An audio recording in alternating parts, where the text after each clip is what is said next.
In this video, we're going to look at pyruvate oxidation followed by the Krebs cycle. The Krebs cycle is also known as the citric acid cycle. So previously, we discussed how pyruvate is produced in the cytoplasm of a cell during the process of glycolysis. We're going to look next at what happens to the pyruvate molecule. Pyruvate molecules are small molecules. They are only 3 carbons big, but they're really still too big to cross sufficiently across the outer and the inner mitochondrial membranes into the matrix for the citric acid cycle to happen. So what needs to occur here is the pyruvate needs to be made a little bit smaller, and then it will easily cross that inner membrane and go into the matrix. It is going to be transformed into a 2-carbon big molecule called acetyl-coA. Now this happens here in the intermembrane space between the outer and the inner mitochondrial membranes. And this step is known as pyruvate oxidation or the PrEP reaction, because it really is preparing a molecule of acetyl-coA to enter. So we'll see here that we are going to need some NAD plus to come in.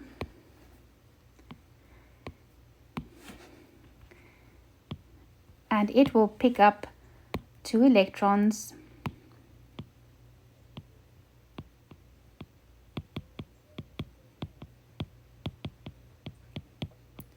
and be reduced to NADH.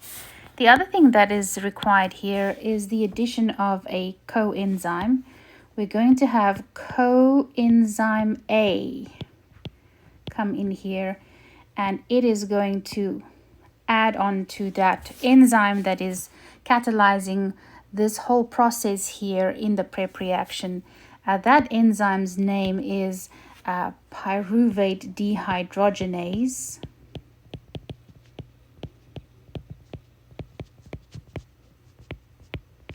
So it is going to help that reaction happen, and we'll see that one molecule of carbon dioxide is going to leave here. So there is the carbon that is leaving in the form of CO2, and of course now we end up with a smaller molecule, and acetyl-CoA molecule that can go into the citric acid cycle. So as it goes into that cycle, next it is going to combine here with a molecule called oxaloacetate. And oxaloacetate is 4 carbons big. So when it combines with the oxaloacetate, it will form citrate, which is where this cycle gets its name from, and it is now a larger molecule because 2 plus 4 gives us 6 carbons.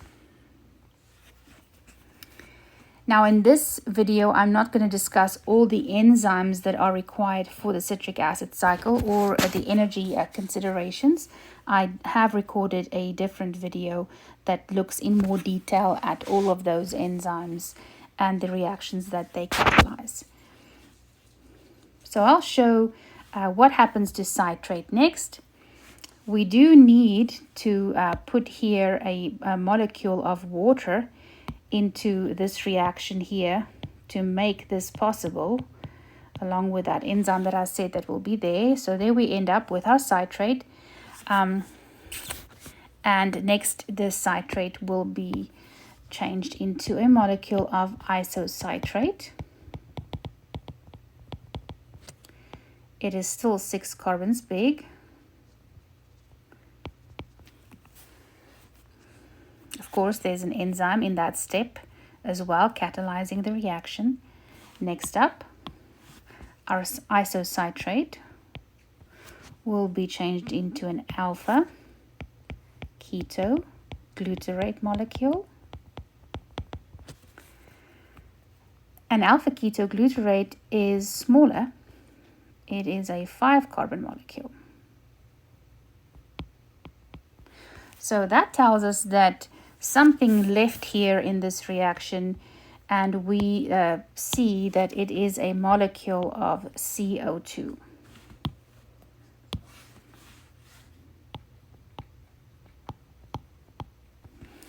We do need some NAD plus also to come in here to pick up some electrons.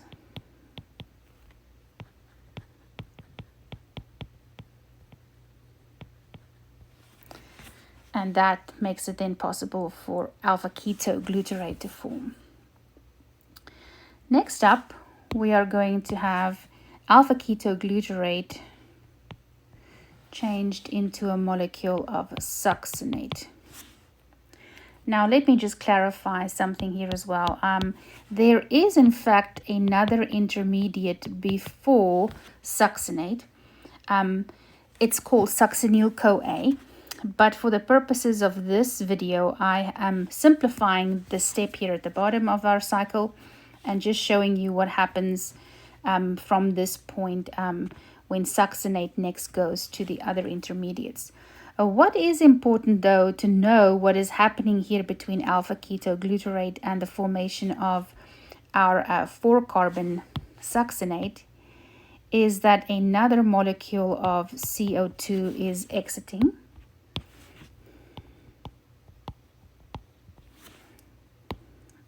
And again, we see that NAD plus comes in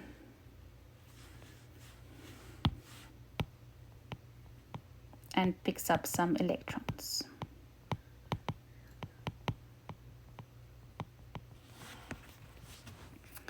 For the first time down here, we're going to have the production of ATP, and it is adenosine diphosphate, ADP, that will pick up a phosphate, and it does pick that phosphate up from guanosine triphosphate.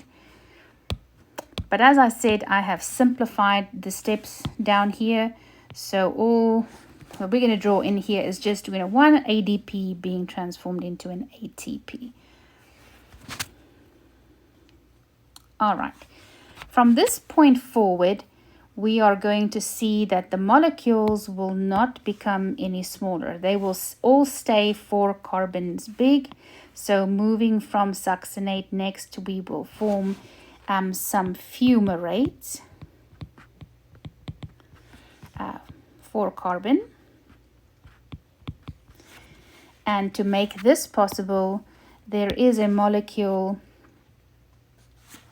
called FAD that comes in at this point, and it will also pick up some electrons and be reduced to FADH2. Next up, the fumarate will be changed into malate. This is still a 4-carbon molecule. And we do need the addition of a water molecule here to make this possible.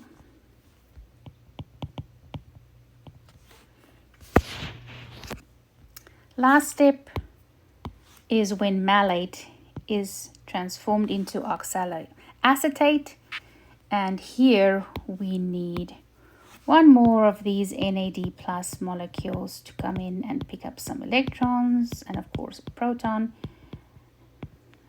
and be reduced. Now that completes our citric acid cycle. Of course, we just looked at the basic steps here, and it's always a good idea to summarize what is happening with our input and our net output so that we can double check that we have everything on our diagram that needs to be there. So let's go ahead and do that. We'll look at our input and we'll look at our net output. So of course we started with 1 pyruvate molecule, and therefore we have to put a ×2 here in our cycle because we had two pyruvate molecules come from glycolysis, and both of those pyruvate molecules need to go through this citric acid cycle. So we are going to see that we're going to have to multiply everything with 2 that we have included here in our diagram. So we're going to put in 2 ADP, and our net output would be 2 ATPs. We see on the diagram in blue, I had 8 NAD plus input, which will produce a 8 NAD output. We had 2 FAD input, which will produce a 2 FADH2 output. And we had 4 water molecule input, and there are 6 carbon dioxides leaving.